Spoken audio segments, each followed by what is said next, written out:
तुमच्या पण ज्वारीच्या लाह्या फसल्यात उमटल्या नाहीत का? मग हा व्हिडिओ तुमच्यासाठीच आहे। त्याचं झालं असं, नागपंचमीसाठी ज्वारीच्या लाह्या उमटवण्याचा प्रयत्न केला, पण माझ्या लाह्या काही तशा फुलल्याच नाहीत किंवा खूप थोड्यात फुलल्या। मग बरेचसे दाणे शिल्लक राहिले होते, पण ते कढईमध्ये मस्त खरपूस भाजले गेले होते।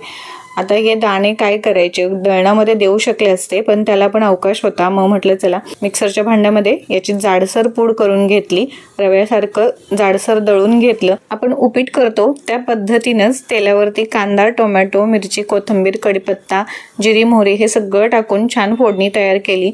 गरम पाणी घातलं आणि त्याला उकळी आल्यानंतर हे तयार ज्वारीचं पीठ आहे ते टाकलं, छान त्याला शिजून दिलं।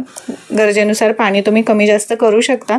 आता इथे मस्त मिक्स करून एक दणकून वाफ येऊन दिली, कोथिंबीर आणि तळलेले शेंगदाणे टाकून मस्त खायला घेतलं। तर मग ही फसलेल्या लाह्यांची ज्वारीची उकडपेंडी तुम्हाला कशी वाटली हे सांगायला विसरू नका हा। धन्यवाद।